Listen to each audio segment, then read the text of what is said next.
a un amigo y compañero de muchos de cursos, el ingeniero Horacio Martínez. Horacio es ingeniero industrial y desde hace más de 35 años dirige el grupo DATCO, un conjunto de empresas focalizadas en servicios de tecnología y telecomunicaciones. Comenzó como proveedor de infraestructura y soluciones de IT y en pocos años incorporó tecnología de los principales jugadores del mercado para dar soluciones a organizaciones en Argentina, Chile, Perú, México, Puerto Rico y Brasil. En 2001 ingresó en el mercado de las telecomunicaciones al comprar diferentes empresas del sector. Llegó a su primera adquisición cuando un amigo le dijo que esta empresa estaba en venta y él fue a comprarle los muebles.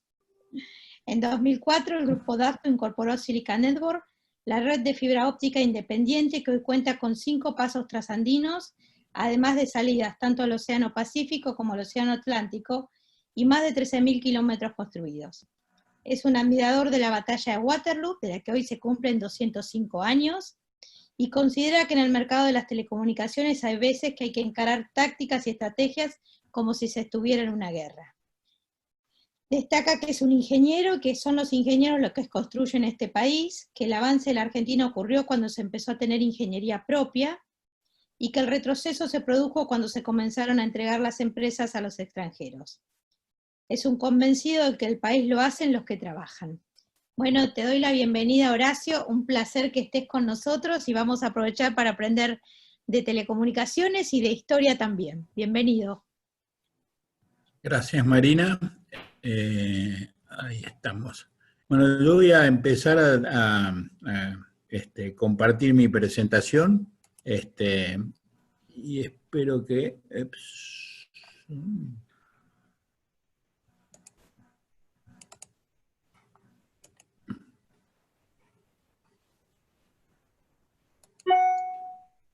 soy de la generación... ¿Se ve? Perfecto. Ok, yo soy de la generación que si no tiene un PowerPoint no puede expresar pensamientos, o sea que vamos para adelante. Hoy se cumplían, cuando me citaron para la charla de hoy, yo soy bastante fanático de la historia y justo era el día de la derrota de Napoleón en Waterloo, o sea, no es una fecha muy alegre para los que nos gusta la estrategia, pero creo que es bueno hacer un paralelismo de la estrategia empresaria con la estrategia militar. Voy a hacer primero una introducción.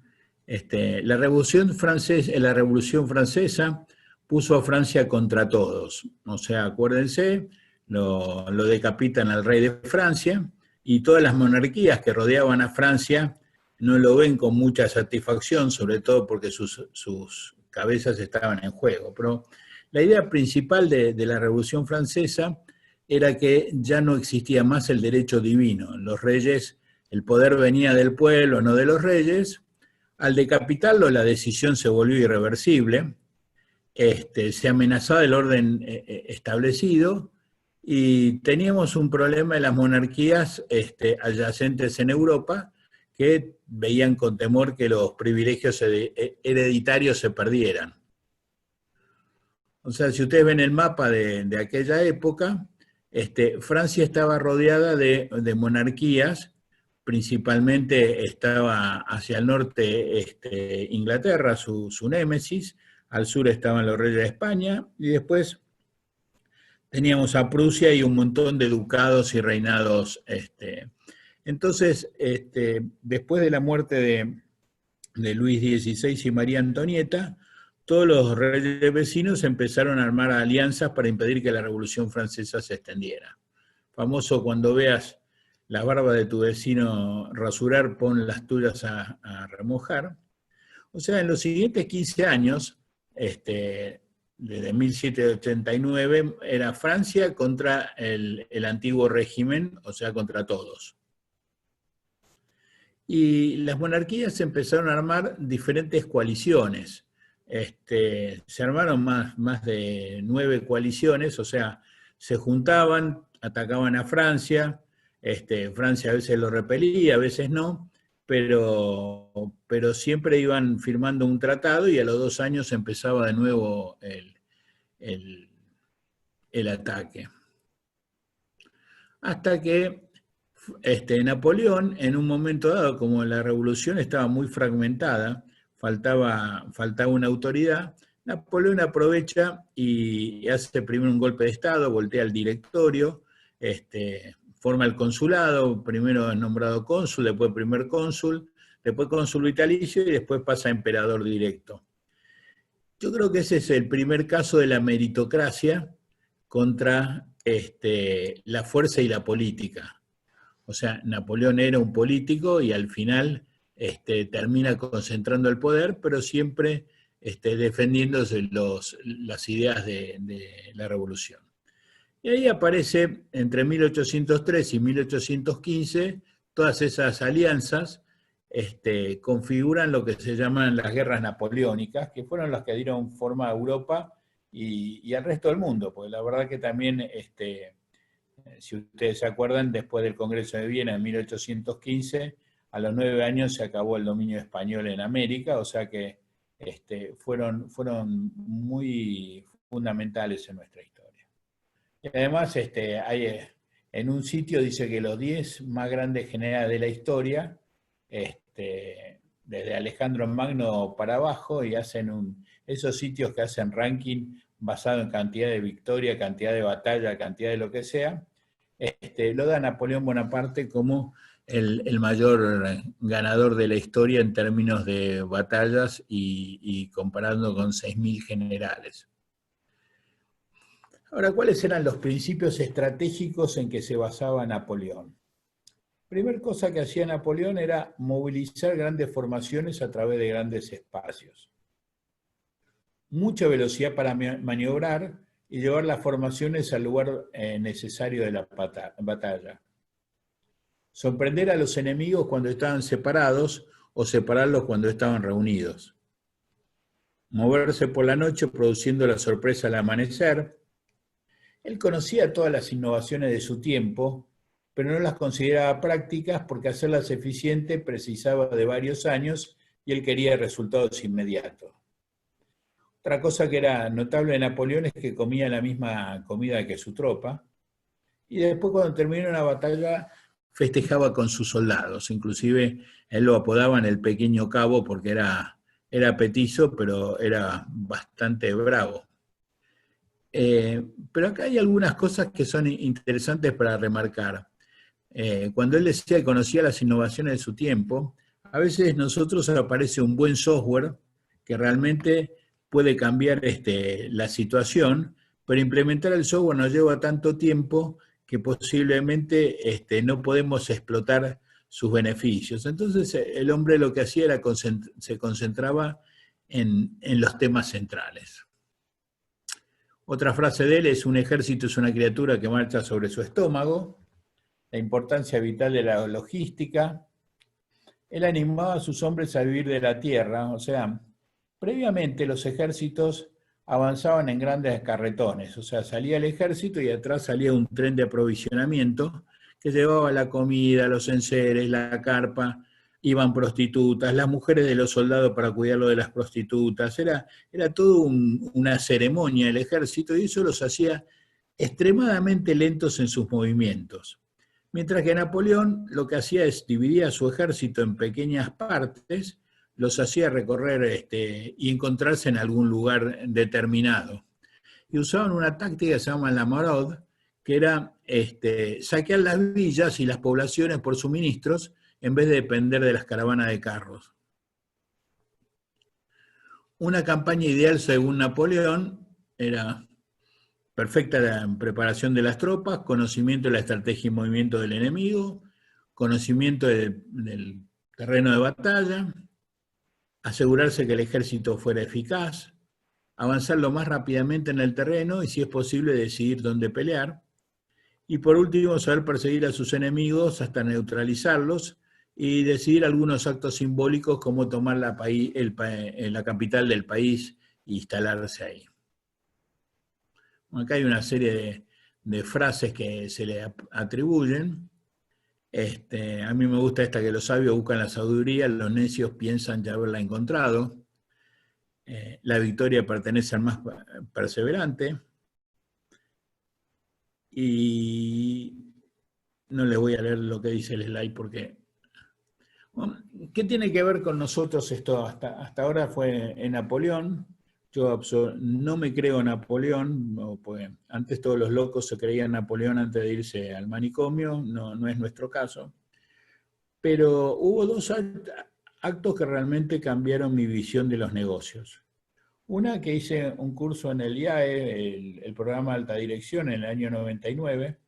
Yo era un ingeniero modelo 75 y el programa de alta dirección fue una revelación. Me dieron todo lo que había pasado en el 75 y el 99. Como yo digo siempre, era como mandar a un talibán a West Point para aprender todas las tácticas de los generales norteamericanos. Y ahí aprendí sobre levita positivo, la nueva economía, las clases de finanzas, y además tuve compañeros brillantes, o sea, me hicieron un lifting profesional. Eso pasó en el año 99. Y en el 99 también vendimos un distribuidor mayorista en el que nuestra empresa tenía el 25% al grupo internacional Ingram Micro. Y las negociaciones e interacción con una gran multinacional nos enseñaron sobre lo que había que hacer y lo que no había que hacer. Y conté con dos grandes asesores, Carlos Manzanedo y Fernán Peralta Ramos, que me enseñaron mucho de la negociación y la valoración de empresas. En el año 99, para darles una idea, el price earning de las compañías había subido, price earning había sido 14,5 durante 80, 90 años, o sea que más o menos con 14 años de utilidad pagabas el valor de la empresa. Para el año 99 los price earning había subido a 50, 60, 90, 150, fue la época de la gran economía, y ahí o las acciones estaban sobrevaloradas o había cambiado las reglas de juego. Después, en el 2001, entendimos que estaban sobrevaloradas y que el valor promedio del price earning sigue siendo el mismo. En esa época, en el 2001, cuando ocurre toda la crisis en Argentina, a la empresa nuestra fue como la Revolución Francesa, todo se dio vuelta pata para arriba. Durante esa crisis nos dedicamos a adquirir empresas extranjeras que abandonaban el país, porque había una doble crisis. Las .com y la caída del Nasdaq en Estados Unidos. El Nasdaq cayó de 5.000 puntos a 1.500 en el término de semanas. Y además la crisis de la convertibilidad en Argentina, que ya se avisoraba como la gran crisis del 2001. En ese caso, las empresas multinacionales abandonaban el país, dejando atrás todo, compañías, instalaciones, a la gente, toda la deriva, porque las empresas en sus casas matrices entraban en default. Y la verdad, mediante una serie de maniobras que no sea el caso explicarlas, nos fuimos quedando con las empresas por la fracción de su valor inicial de inversión. En el 2004 terminamos comprando Silica Networks Argentina y Silica Networks Chile, que habían sido o sea, nosotros entramos como yo llamaba el comprador de última instancia. Lo único que le podíamos ganar era el síndico de la quiebra. Solamente Silica fue desechada por un montón de compradores y nosotros entramos al final y compramos estas dos empresas que habían sido desarrolladas para unir el Océano Atlántico y el Pacífico mediante una fibra óptica. Para contarles el ánimo de mi época, mi socio, que ya estaba deprimido por la situación, me dijo, dale para adelante, total a mi casa me la pueden rematar una sola vez. No estábamos en una situación de holgura precisamente. Lo copié, era las consideraciones de inversión y lo que es muy gracioso, que ellos ponían una serie de líneas E1 que se iban a hacer entre Buenos Aires, Rosario, Buenos Aires, Córdoba. Después lo convertían en dólares por mes, decían cuál era el mercado potencial, y ellos decían, bueno, si nosotros agarramos el 2 o 3% del mercado, vamos a tener tantas ventas. Lo más gracioso es que ellos consideraban el precio del ancho de banda como un bien que iba a crecer. O sea, ellos pensaban que el ancho de banda se iba a vender más caro cada año.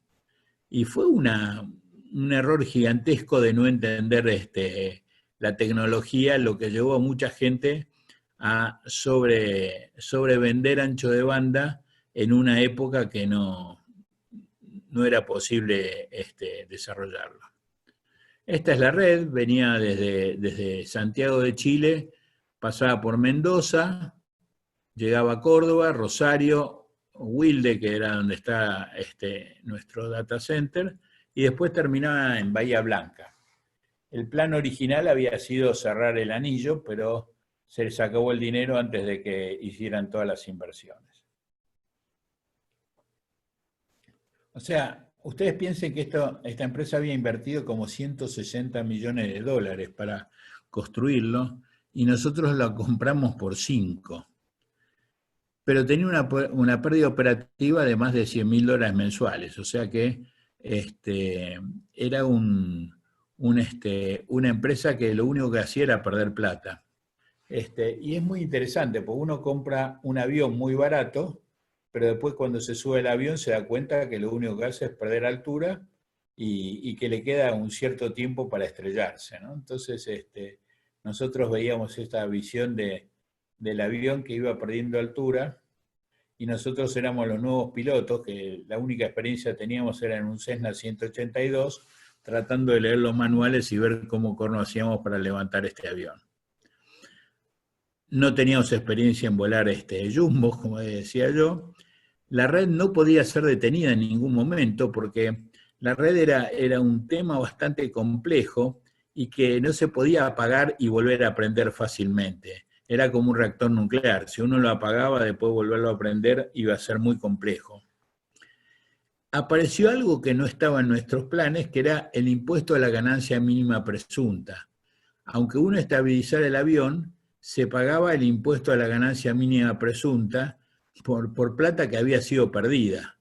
Y fue una de las cosas más complejas que nosotros no tomamos en cuenta y que después fue bastante determinante.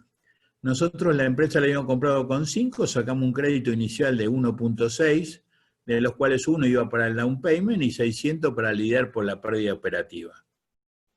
En la primera semana, de los 600 que teníamos de reserva, un cliente nos dijo que si no le pagamos la deuda, él nos pedía la quiebra, o sea que ya perdimos casi 200, 250 mil dólares en la primera semana, para darle una idea de lo que era evolucionar en esa época.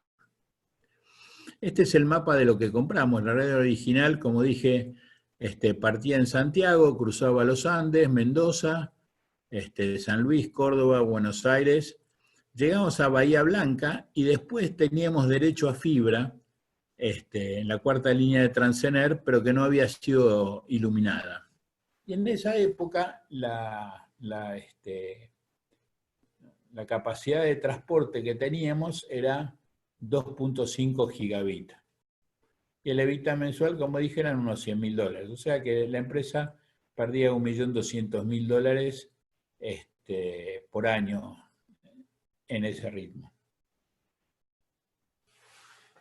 Esto es en 2004, 20 de agosto del 2004.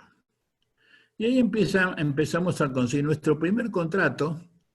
Lo hicimos con una alianza con Telcosur, una empresa que opera las redes de comunicaciones de los gasoductos, y tenían radios que iban desde Bahía Blanca hasta el fin acá hay un cerro que se llama el Cerro Cóndor, y de acá la gente de Entel lo lleva por radios a Punta Arenas.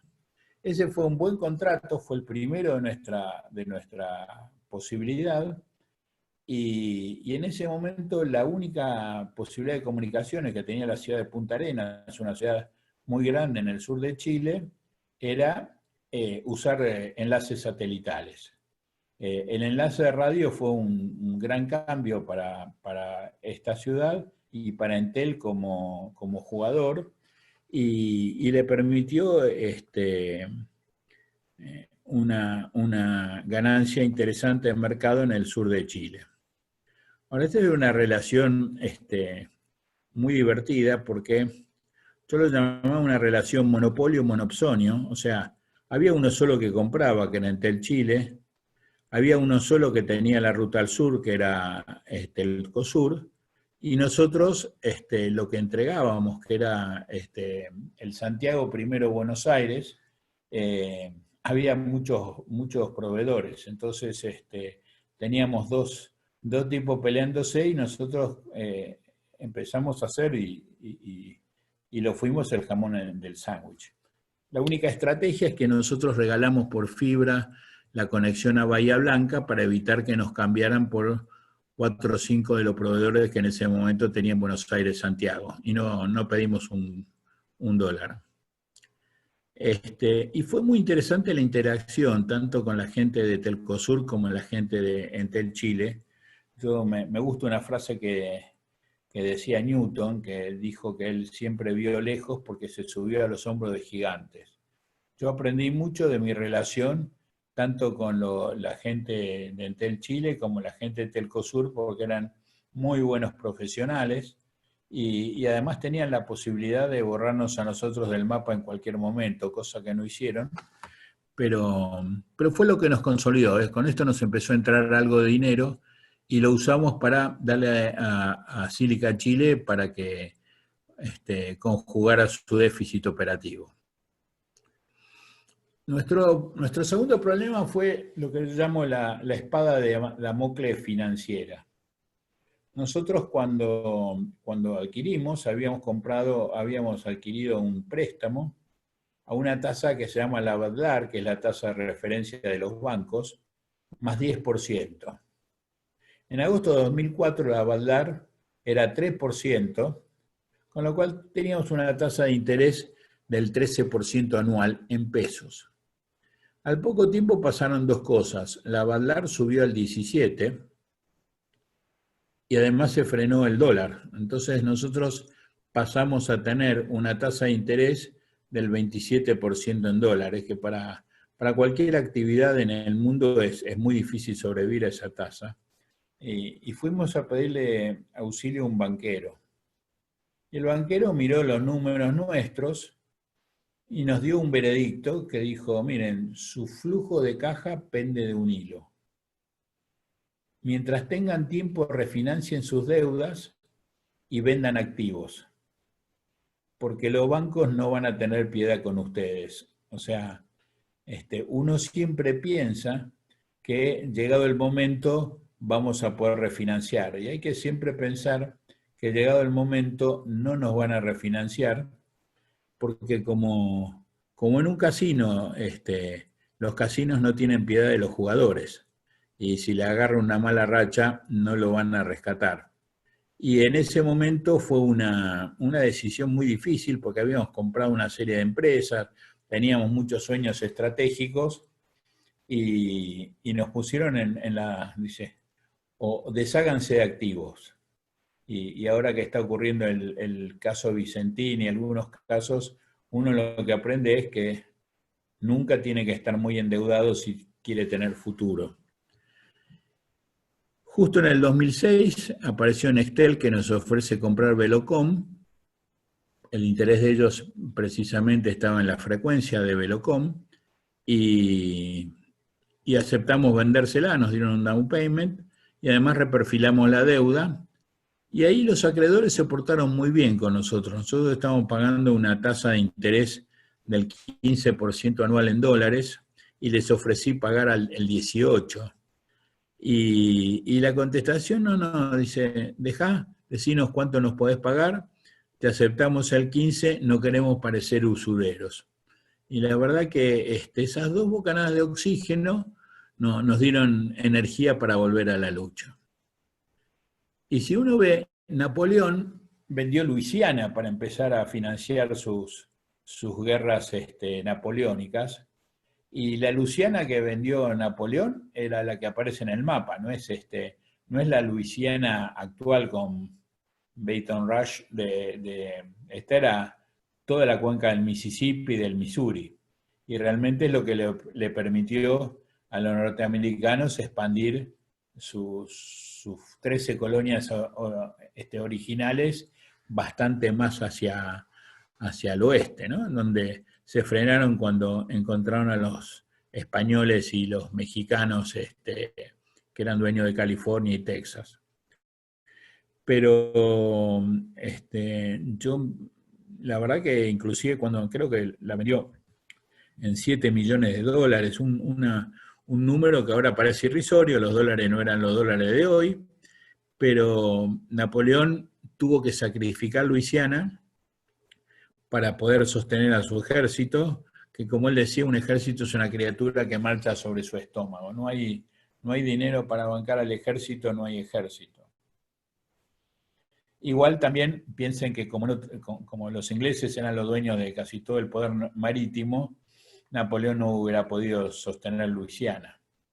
Entonces nosotros vendimos Velocom, que nos dolió mucho en su momento, porque nos daba un complemento interesante con sílica, pero había que salvar a una para poder que existiera la otra. Ahí, una vez que más o menos estabilizamos, nos dedicamos a 3 proyectos. Como yo soy fanático de la carrera espacial, le pusimos Mercurio, Géminis y Apolo, que era el nombre de los 3 proyectos que precedieron a la llegada a la Luna. Mercurio fue estabilizar la red. Teníamos que comprar mejores equipos y teníamos que tener switches eficientes, o sea, conseguimos un crédito para comprar equipos Cisco que nos financió HP Financial, o sea, era raro que HP financiara un crédito que no involucrara equipos HP, pero eran los signos de los tiempos. Después Géminis, nosotros teníamos una red en forma de herradura, de Santiago a Bahía Blanca, y si bien teníamos fibra oscura hasta Piedra del Águila, teníamos que construir desde Piedra del Águila a Bariloche y de Bariloche a Osorno, unos 450 kilómetros sobre roca muy dura, con un cruce de los Andes en el medio. Y finalmente el proyecto Apolo era migrar la red a tecnología de DWDM con canales de 10 gigabit, desde nuestro único canal de 2.5 que contábamos. Ahora imagínense que si nosotros teníamos un gasto fijo de $200.000, pongamos, por mes, y lo dividimos por 2.5 gigabit, eso nos da un costo por mega de $80. Si nosotros podíamos migrar a 4 lambdas de 10, o sea, 40.000, ahora vamos a suponer que subimos de 200.000 a 300.000, dividido 40.000, bajaba nuestro costo y nos hacía competitivos. O sea, el aumentar el ancho de banda es lo que permite que las redes se vuelvan más competitivas en el tiempo. Así nuestro proyecto, o sea, lo rojo era lo que teníamos, tuvimos que construir todo lo que está acá, que es lo verde, y después hicimos una alianza con la gente de Entel Chile para que nos cerrara el anillo. Entonces teníamos un anillo propiedad de las 2 empresas. Nosotros teníamos el 80% de la longitud, ellos ponían el 20%, y teníamos un acuerdo que si ellos traían un cliente, la cosa, nosotros le dejamos el 40% de la plata y nos quedamos con el 60%. Eso nos permitió que Entel nos trajera como cliente en esa época era Global Crossing o Level 3, ya ni me acuerdo la fecha de los cambios de nombre, pero ellos contrataron un anillo con Miami y a su vez nos pagaron a nosotros con algunos gigas a Miami y con eso pudimos abaratar nuestro costo. Entonces ahora teníamos un anillo que era una disposición bastante interesante y cualquier corte de fibra siempre teníamos la redundancia por el otro lado. Y eso fue una de las ventajas competitivas de Sílica casi desde el principio. La segunda fue migrar a equipos de WDM. Eso hizo que en cada shelter que teníamos nosotros tuvimos que cambiar y reforzar los equipos. Y ahí tuvimos que decidir quién sería nuestro proveedor. Y apareció una compañía que, como yo decía, tenía un feature infalible, nos fiaba. era el único que nos daba crédito, y una compañía de origen brasilera, bastante poco conocida en el ambiente, pero que nos vendió los equipos, los financió, y además nos resultaron muy, muy buenos. O sea, nosotros habíamos leído que ellos no tenían ninguna denuncia grave en Brasil, con lo cual imaginamos que los equipos eran buenos, y realmente todavía seguimos usando equipos de Brasil, que tiene la ventaja que cualquier necesidad que tenemos de fábrica estamos a un par de horas de vuelo, y no sé si alguna vez tuvo algún problema con la red y quiso comunicarse con un chino con 12 horas de diferencia entre nuestra pronunciación inglesa y la de los chinos. Ahí decidimos que queríamos un proveedor más cercano, y iniciamos nuestra alianza de muchos años con Patec. Después, la única manera de crecer era aumentando el market share. Nuestro market share era 0. Y ahí volvemos a las enseñanzas de Napoleón. Había 2 jugadores grandes en esa época, uno era Telecom, otro era Telefónica, y como no se puede atacar a los 2 al mismo tiempo, teníamos que decidir contra cuál de los 2 nos íbamos a tratar de sacar el market share. Y por una serie de condiciones estratégicas decidimos, como yo decía, perdonarle la vida a Telecom y tratar de conseguir aumentar nuestro market share sacándole alguna participación a Telefónica. Acuérdense la frase de Napoleón: hay que sorprender a los enemigos cuando están separados, o separarlos cuando están reunidos. En esa época, fue la época cuando, post-2001, se había cortado la posibilidad de que cualquiera de los 2 invadiera el terreno. Habían pasado el tiempo y se había habilitado que Telefónica vendiera en el sur y Telecom en el norte, pero realmente, como quedaron muy castigados por el 2001, hubo una especie de respeto de caballeros que tenían ambas empresas. No voy a decir que era un acuerdo, pero difícilmente Telecom se metía en el sur y Telefónica en el norte. De hecho, algunos aliados que habían usado cada uno para invadir al otro quedaron expuestos. Entonces decidimos, además, como en las posiciones, dar batalla en un solo lugar. Y elegimos que el lugar debía ser la ciudad de Neuquén. Nosotros teníamos un buen general en Neuquén, teníamos un nuevo gerente, y Telefónica se había abusado del poder dominante. Las tarifas en Neuquén eran excesivas, lo cual nos daba una oportunidad a nosotros. Y ahí empezó lo que llamamos la batalla de Neuquén. Nosotros debíamos invadir con precios buenos, porque si nuestros precios no tenían un diferencial, nadie iba a cambiar un proveedor por un 10% de diferencia. Si Telefónica vendía $200 el mega y nosotros pasábamos a 190, ellos podían bajar a 185 y eran el líder. O sea, ahí la única manera era reducir mucho el costo. Ellos vendían entre 200 y 600 dólares el mega, dependiendo del volumen de compras. El presidente de FECOSUR en ese momento había dicho en una reunión pública frente al gobierno que ellos necesitaban 60 dólares el mega para que las cooperativas pudieran competir.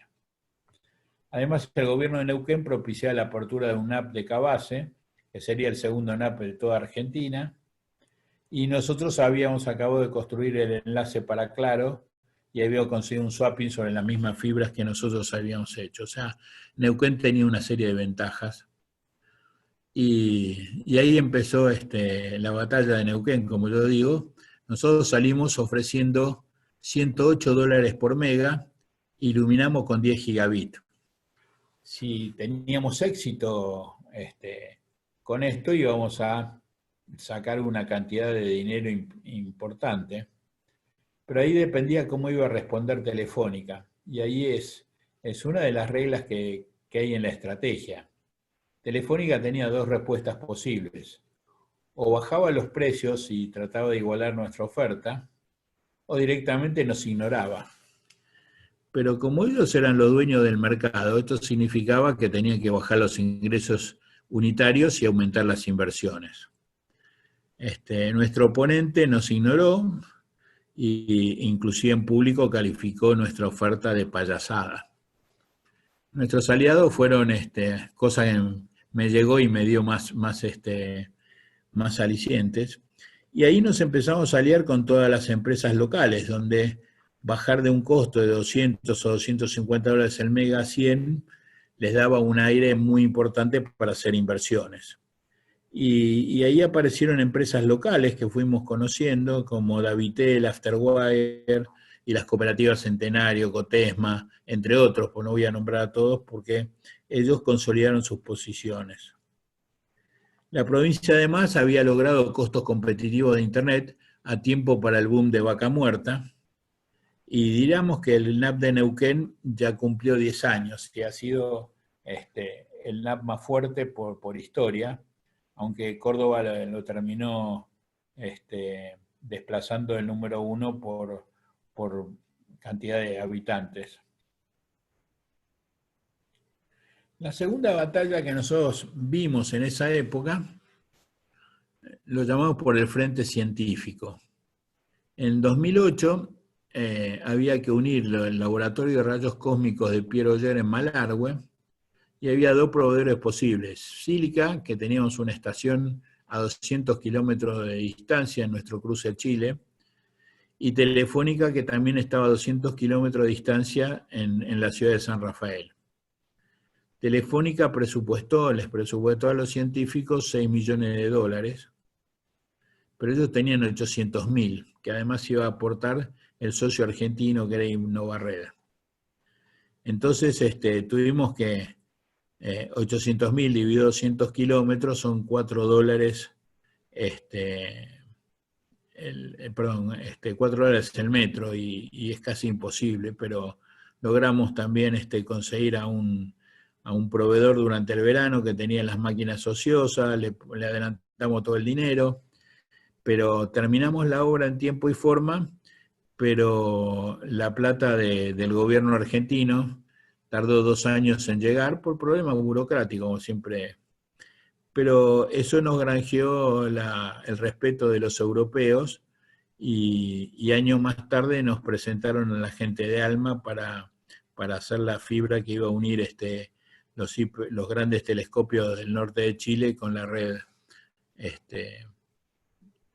Y realmente nosotros tomamos una decisión corporativa que no íbamos a vender con ganancia a cualquier grupo de ciencia y tecnología, siempre y cuando ellos después no usaran el precio nuestro para atacar el campo comercial. Es una relación que hemos respetado a ambas partes y permitió que los grupos científicos contaran con mucho mejor ancho de banda. De hecho, nosotros llegamos desde aquella época al Centro Atómico de Bariloche, llegamos al INVAP.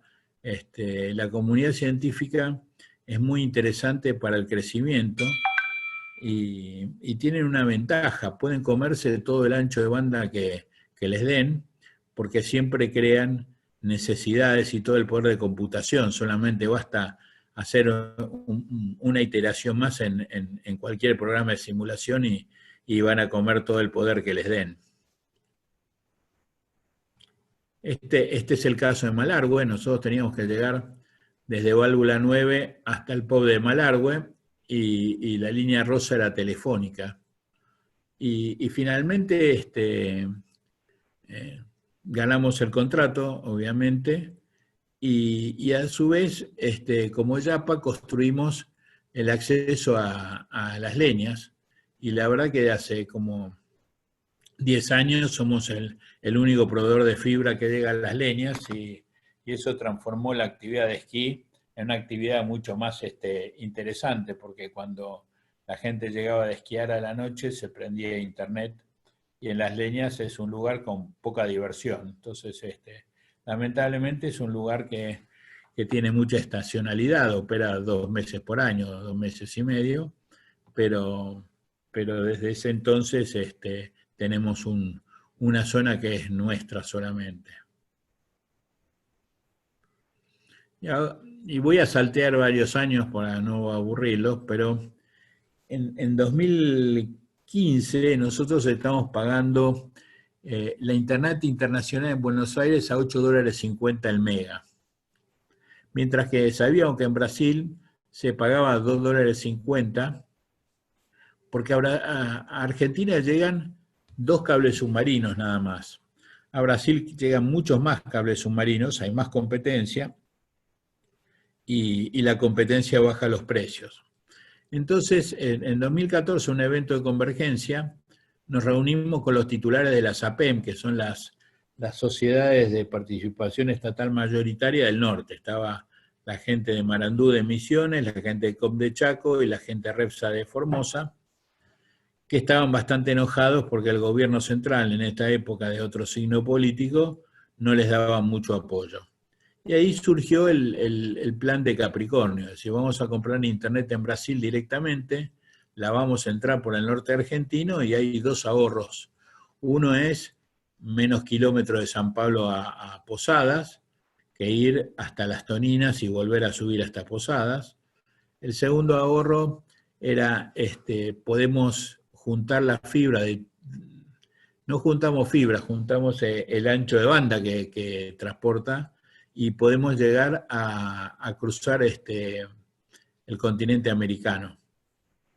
Todas las fibras cruzan hoy el continente americano a la altura de Buenos Aires, Santiago de Chile, porque es la ruta más corta con más habitantes. Esta ruta es bastante interesante. En la cuenca de la ruta habría 28 millones de habitantes y favoreceríamos el desarrollo del norte de cada país, que es donde está la gente vulnerable. Entonces, como que matamos 2 pájaros de un tiro, conseguimos internet más barata y una ruta más corta. Y cuando la terminemos, los brasileros pueden vacapearse por el Océano Pacífico sin tener que ir a Buenos Aires. O sea, había un ahorro, era algo que tenía lógica. Posteriormente, al grupo de Capricornio se nos sumó la gente de Santiago del Estero. Esta es una noticia, la saqué hace 2 días, no, es de hoy, miren, territorio que ya la provincia de Misiones sabe que gracias a la red Capricornio puede tener mucho más internet a más bajo costo, lo cual lo ha favorecido para surfear la pandemia. Para la provincia ha sido quizás la más favorecida, pues la más cercana a Brasil. Algunas fotos. Esto fue la inauguración, cuando armamos el nodo de Bernardo de Irigoyen, cuando empezamos a traficar datos con Brasil directamente, y además se ha convertido en una política de desarrollo regional. En diciembre, cuando firmamos la incorporación de Santiago del Estero, nosotros somos uno de los socios, pero el desarrollo regional y la conectividad es muy importante para las zonas más aisladas. Y era mucho más lógico, ellos están más cerca del hemisferio norte que nosotros, ellos deberían tener costos más bajos y se encontraba una ruta diferente. Entonces, Capricornio fue descubrir una ruta que no pasara por Las Toninas, nada más. Bueno, esto es un resumen que quise hacer de la estrategia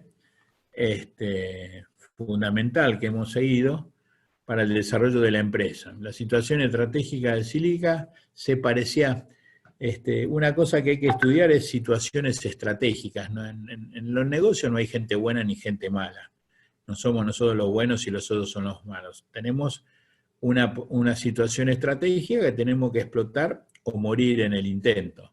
Y se parece mucho a la situación de Sílica, que estaba rodeada de multinacionales que tenían acceso a fondos prácticamente ilimitados, a la Francia revolucionaria. Y si bien Napoleón, un día como hoy, fue derrotado, y derrotado marginalmente, porque los prusianos de Blücher llegaron a Waterloo antes que los franceses de Grouchy, y por un problema de timing terminó perdiendo todo. Pero hay que decir que gracias a Napoleón todos nosotros conseguimos la independencia, y creo que es bastante interesante que el desarrollo de las comunicaciones en Argentina termine en manos de argentinos, porque es lo correcto, tenemos la capacidad y tenemos la tecnología. Muchas gracias.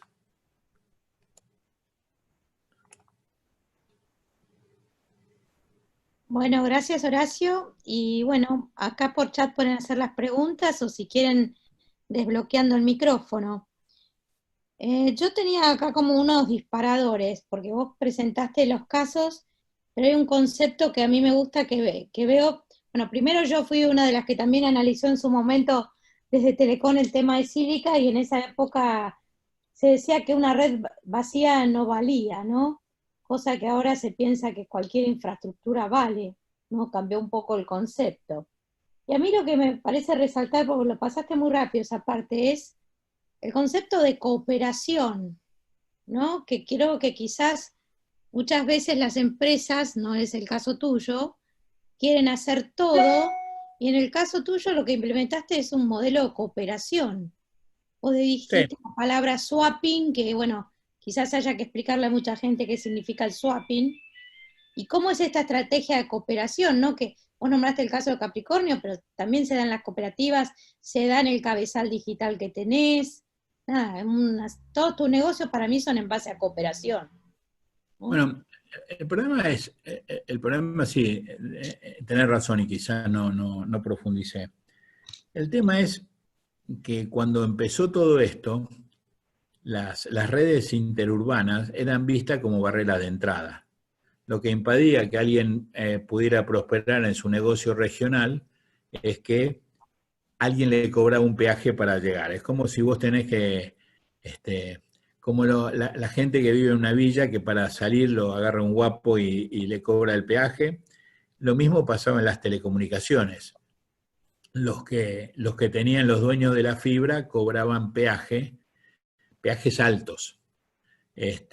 Lo cual es muy bueno para el dueño el que tiene la casilla de peaje, pero no es muy bueno para el que está desarrollando las comunicaciones.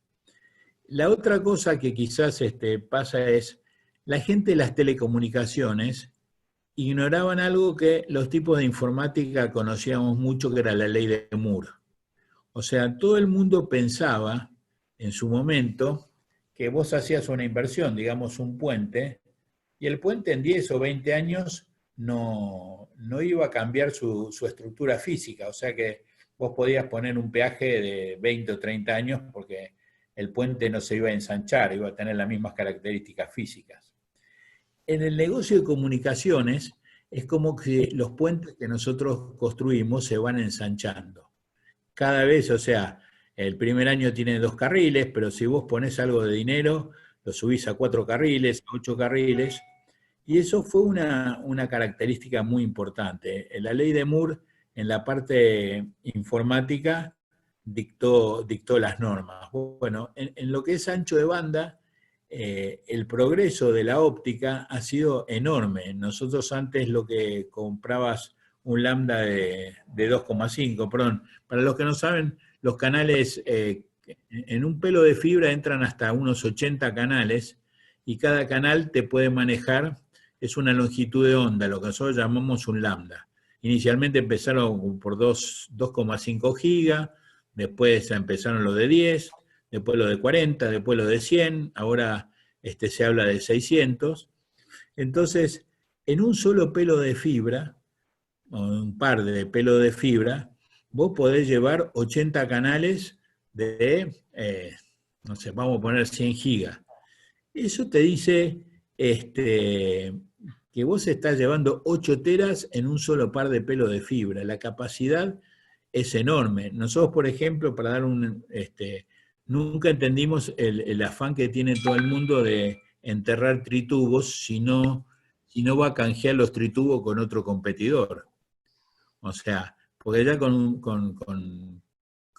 un cable de pelo de fibra, no sé, de 12 o de 24, te sobra capacidad. Nosotros hay un montón de gente que le encanta enterrar plástico y piensa que va a crecer. Lo que está creciendo mucho es la expansión de la cantidad de datos. Ahora, que se expanda la cantidad de datos no implica que se van a usar. También en informática había una ley que llamaban la ley de Andy Bill, que decía más o menos así: por cada vez que Andy Grove de Intel duplicaba la capacidad de un procesador, lo estaba esperando Bill Gates con una nueva versión de Windows o de sus equipos que usaban toda la capacidad del procesador y volvían a los procesadores anteriores obsoletos. Entonces se convierte en una guerra donde vos tenés más capacidad y podés vender más. En la parte de fibra óptica hubo una demora entre la aparición de la capacidad cerca del año 2000 y la verdadera aprovechamiento de capacidad, que para mí ha sido Netflix y los juegos de computación. Cuando vos podés sumar capacidad y el mercado te la absorbe, tu costo por mega va a bajar como parte de la rutina. Pero se necesitan dos cosas: que haya más oferta de capacidad y que haya más demanda para que, o sea, no sé, imagínate que vos hoy en día quisieras jugar al Tetris con el ancho de banda, el Tetris original, pero ahora va a existir juegos que, el otro día yo comentaba que bajaron uno que se llama algo de Assault, y cada usuario bajaba 15 gigabits. O sea que 53.000 usuarios bajaron más ancho de banda que todo lo que transporta los telescopios de ALMA. Entonces, son las videollamadas. ¿Se imaginan esta pandemia con los anchos de banda y con la tecnología que había hace 10 años? Bueno, eso era un poco lo que te iba a preguntar, ¿no? ¿Qué tuvieron que hacer en Sílica para manejar todo este tema de tan abruptos cambios que hubo en el tráfico y que sucedió en algo que vos dijiste y que es una frase que yo he tomado de cabecera, que es que estamos ante una transformación digital acelerada y sin anestesia, ¿no? Esa frase. Lo tenés que ver de dos maneras, o sea, como una gran oportunidad, porque de pronto pasó como si ocurriera una guerra nuclear, que todo el mundo se fue a los refugios antiatómicos. ¿Se acuerdan? En los 50 vivíamos con esa idea de que iba a haber una guerra nuclear y los tipos entrenaban a los chicos para tirarse debajo de los bancos de las escuelas. Fue una época, para esta no estamos ninguno preparados. O sea, tuvimos que tomar una decisión, que el gobierno creo que tomó la decisión correcta, es todos a las casas y enciérrense porque esto viene en serio. Ahora, también tenemos que sentir que, a mí que me gusta la historia, el de Camerón de Boccaccio se escribió, el argumento son 10 personas que se encierran durante una pandemia cerca de Milán, creo que era, y escriben o cuentan cuentos que forman parte del Decamerón. O sea, eso se escribió en 1348. Casi 7 siglos, la única respuesta que tenemos ante una pandemia es encerrarnos y tratar de no contagiarnos. O sea, es increíble que yo creía que ya no había enfermedades, que habían inventado la vacuna de todos. O sea, lo último que esperábamos en este momento era reaccionar. Mi caso, tengo una colección de situaciones de riesgo, entonces estoy más guardado que el resto, pero la verdad que pudimos guardarnos, y hoy podemos ir a conferencias, a hablar, cenás con tu familia, haces un montón de cosas gracias a que tenemos ancho de banda suficiente. Igual las redes, como todas las redes son duplicadas, ¿viste? Y como hacemos anillos, vos tenés el doble de la capacidad. Cuando, ¿viste? Siempre tenés, no te digo que tenés un 100% de reserva, pero un 40 o un 50% de reserva había, y esto no aumentó, el tráfico aumentó un 35%, porque lo que vos traficabas en la oficina ahora lo traficás en tu casa, cambió geográficamente, pero nos pudimos adaptar bastante bien como sociedad. De hecho, yo me empecé a comentar lo que ocurría ¿cómo se llama? Mira, estoy viendo un comentario de Hugo Flomban. Hugo fue el primer tipo que me habló del OPGW cuando no existía ni idea sobre el OPI. Esto debe haber sido, no me acuerdo, 96, 97, ya ni me acuerdo. Y fue el primero ¿cómo se llama? En imaginarse redes eléctricas con cable de fibra óptica. Fue en el 93. 93, viste, somos muy viejos, Hugo. Exactamente, viajé a Moscú y la traje de allá. Sí, y vos sabés que yo hoy en día, parte de mi red transcurre en la vieja fibra que tenemos con Transener, con lo cual seguimos usando tu vieja. Lo copió de mí, exactamente. Pero fíjate que, claro, uno decía, ¿para qué queremos fibra óptica en el año 93? Tenía que ser muy visionario. Pero bueno. Bueno, ahí me diste un pie para que diga algo, ¿no? Yo que te conozco y que conozco también el mercado y que muchas veces escucho decir, Horacio, no dicen exactamente esa palabra, ¿no? Dicen, ¿qué traste que tiene? Yo digo, no es una cuestión de traste, es una cuestión de pensar a largo plazo.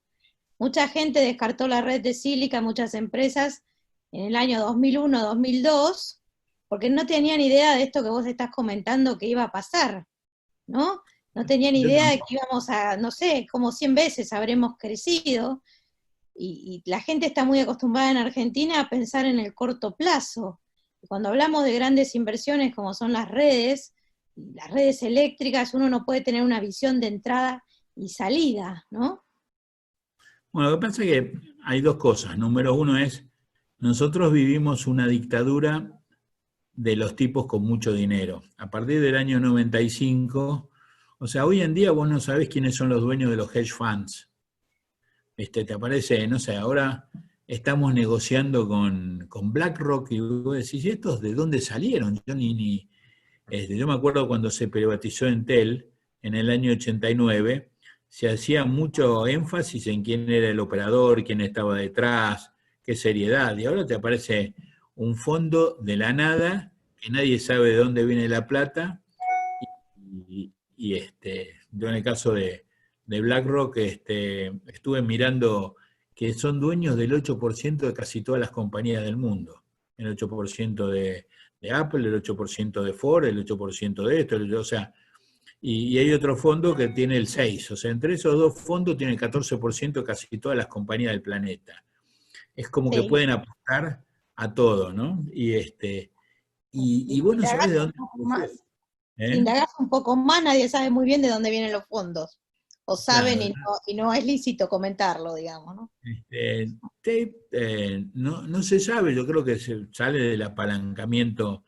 Entonces, algún día eso se tiene que saber, porque no podemos saber quién es el dueño de tu deuda. O sea, pero bueno, es parte del capitalismo. Yo creo que algunos fondos deberían tener un poco más de explicación de quién está detrás. Sí, acá hay una pregunta de Juan News. Dice, ¿cómo considera que es la situación general de Argentina en términos de redes de fibra? Yo creo que se debe referir al transporte a la última milla. Supongo. No, pero Argentina hizo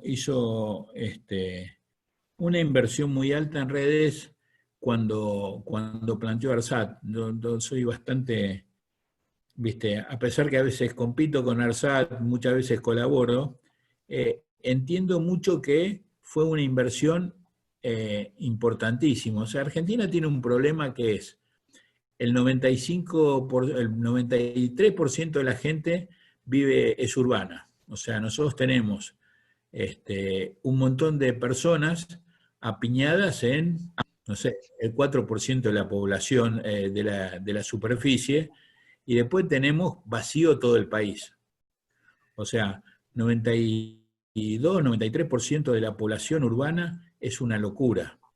Los chinos, por ejemplo, tienen 50 y 50, la mitad son rurales, la mitad son urbanos, pero si vos tenés un país vacío, alguien va a venir a ocuparlo. O sea, es importante que las personas, no sé, nosotros llegamos con fibra a Río Mayo, y a mí me impactó mucho un acto que se hizo en Río Mayo, donde estaban todos los chicos de colegio, con las banderas, estaba todas las fuerzas vivas, la gente de gendarmería, del ejército, porque Río Mayo fue una ciudad de frontera que se preparó durante años para la guerra con Chile. O sea, toda la función que tenían las guarniciones de frontera en Argentina era una guerra con Chile, y a su vez del otro lado pasa lo mismo.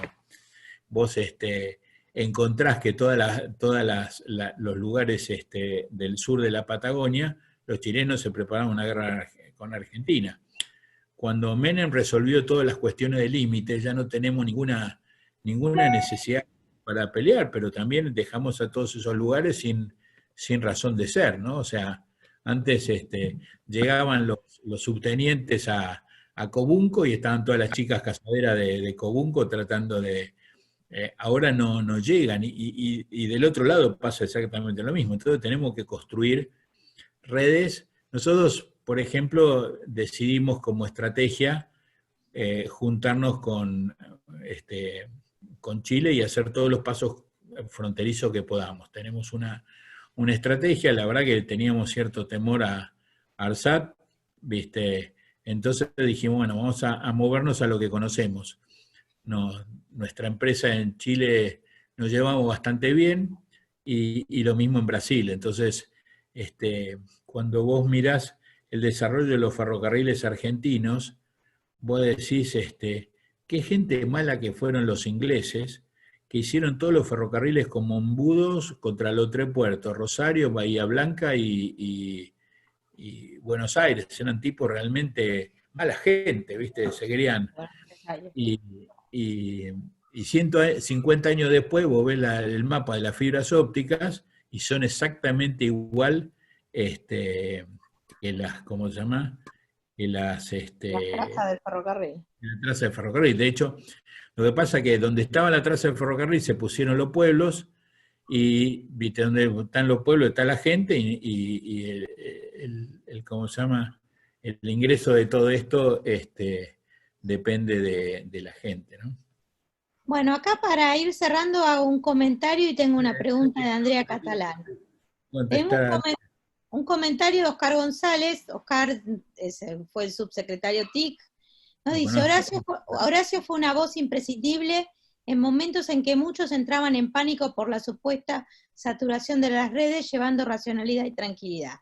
Y tenemos acá una consulta de Andrea Catalano, quien te pregunta, ¿cuál es, en su opinión, el rol que debe tomar ARSAT en el mercado de las telecomunicaciones? Yo creo que ARSAT hizo una inversión fundamental para el desarrollo del país, y después la cerró. Yo creo que, inclusive lo he hablado con varios administradores de ARSAT. ARSAT tiene que vendernos a todos, a mí, a Telefónica, a Telecom, a cualquiera, porque es imposible que ARSAT ahora quiera tener el rol de Telefónica con su propia red, y le faltan los clientes. Entonces yo creo que debería ser el carrier de todos nosotros. O sea, porque llega a lugares donde no llega nadie, y es fundamental para la integración del país que se llegue a todas partes lo más rápido posible. La verdad que espero que, sinceramente, hubo 4 administraciones en ARSAT y no hubo continuidad entre las 4 administraciones, y bueno, la gente que volvió es la la que estaba inicialmente, que fueron los que lograron construirla. Espero que los dejen un tiempo tranquilos y que como dicen los chilenos, hagan su pega. El problema es que vos no podés cambiar, el problema que tenemos con los funcionarios, y que me perdonen, es que ninguno lee lo que escribió el anterior. La falta de continuidad, y vos fijate que hay lugares donde has tenido mucha continuidad cuando el personaje que está al frente, aún de organizaciones estatales, es el mismo. Cuando vos tenés estabilidad de los funcionarios técnicos, ¿viste? Pues la verdad que no debería cambiar el funcionario técnico, porque ¿viste? El que tiene un Teodorito lo va a tener, no existen Teodoritos radicales, peronistas o lo que fueran, ¿viste? Son Teodoritos. Entonces creo que uno tendría que tratar de no tocar las capas, porque viene uno nuevo que, ¿viste? Que usualmente dice, no, usted la verdad que trató con González, ahora yo soy Pérez y vamos a arreglar todas las cosas. Y eso no ocurre, porque termina el mandato y se acabó todo, ¿no? O sea, necesitamos que no cambien los funcionarios técnicos cuando se van los políticos.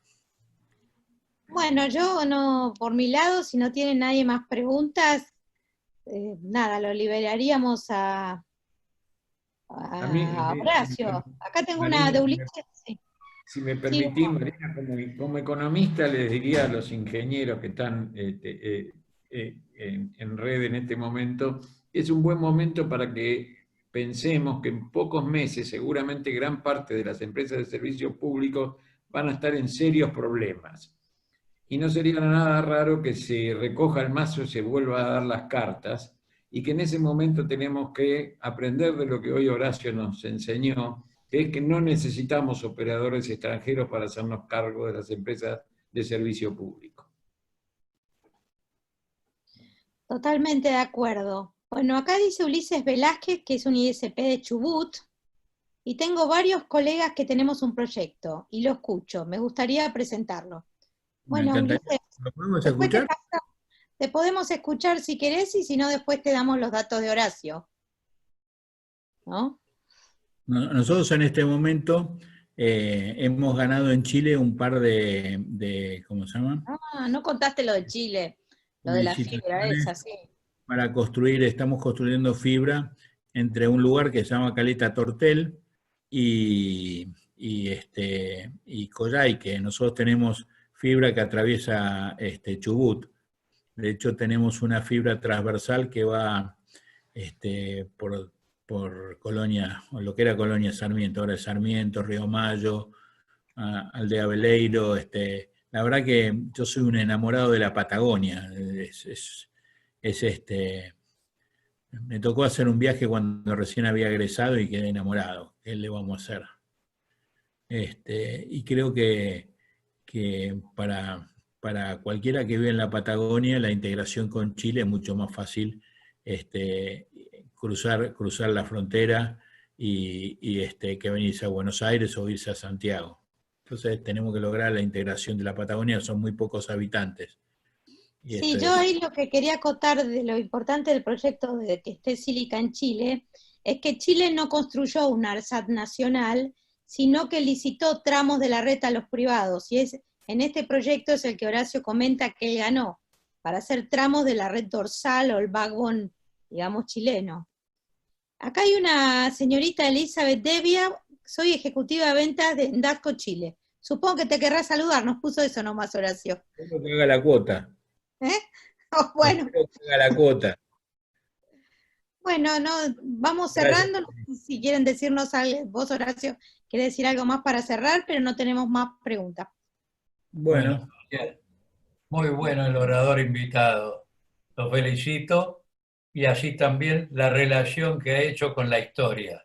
Realmente notable. Lo felicito de corazón. Muy, muy bueno. Son las grandes enseñanzas que debemos aprender. Fantástico cómo ha relacionado la parte empresarial con la estrategia. Muy bien. Gracias a vos también, María. Por favor, María. No, por favor, Antonio. Acá hay una pregunta de Andrea Delfino, que la dejemos pasar a la señora Delfino, No la conozco. Una de nuestras periodistas expertas en tecnología te pregunta, Horacio, durante la pandemia, ¿hubo mayor demanda de parte de las empresas clientes? ¿De cuánto? La verdad, no tengo idea de ese dato. Sinceramente, lo que pasa es que en la pandemia todos nos fuimos a hablar nos fuimos retirando a nuestras casas. Entonces, yo sigo trabajando, pero la verdad que ahora le aporto a Antonio Pierri parte de mi ancho de banda, porque él es el que me da el servicio acá, ¿no? O sea, tenemos dije Antonio Pierri, no puede ser, me equivoqué. Sí. Bueno, pero el problema es, Internet es todos contra todos, es muy difícil saber si el que te está usando la comunicación. Ahora, claramente, por ejemplo, les cuento un caso, hay muchos argentinos que compraban Amazon por tarjeta de crédito. Y ahora se dan cuenta que les conviene comprarlo en Argentina. Entonces cambian también las circunstancias empresarias. O sea, en este momento uno de los problemas que tenemos es la necesidad de resguardarnos contra una posible inflación que puede venir, entonces queremos comprar cosas durables. Eso es parte de la cuestión. Y hoy en día hay muchos bienes digitales, o sea, mucha gente, por ejemplo, en el mercado de programación o en el mercado de consultoría, la gente trabaja para el exterior. Hoy en día no conseguís un buen profesional porque alguien puede estar trabajando para una empresa que le van a pagar en dólares en su cuenta en vaya a saber dónde, y hay mucha gente que trabaja a full aún durante la pandemia, porque una de las cosas que nos pasó es que los programadores hoy pueden estar trabajando en Argentina para una empresa del Silicon Valley, con lo cual ¿cómo se llama? Te favorece. Antes las empresas decían, bueno, yo quiero verlo al consultor, que venga acá y que se siente en la silla para ver que está trabajando para mí. Hoy te dice, no, que no venga al consultor, que se quede en su casa. Yo le voy a pagar, pero que no venga a ver si nos contagia. Entonces, todos esos trabajos, ¿cómo te diría?, de oficina, empiezan a perder valor, no importa dónde estén, ¿viste? Entonces, el otro día leía un artículo que decía que la pandemia puede ser una amenaza para Silicon Valley. Sí, yo también lo leí, exacto. Podés armar un Silicon Valley virtual con 3 tipos de Grecia, uno de Rusia, y sabemos que eso está, o sea, va a haber cambios, pero la verdad que yo no soy de los que pueden mirar muy lejos, sino que trato de seguir la marea. Bueno, Horacio, muchas gracias y muchas gracias a todos por participar. Los vemos próximamente. Gracias Saludos a todos. Muy bueno. Hasta el próximo Zoom. Gracias, ingeniero.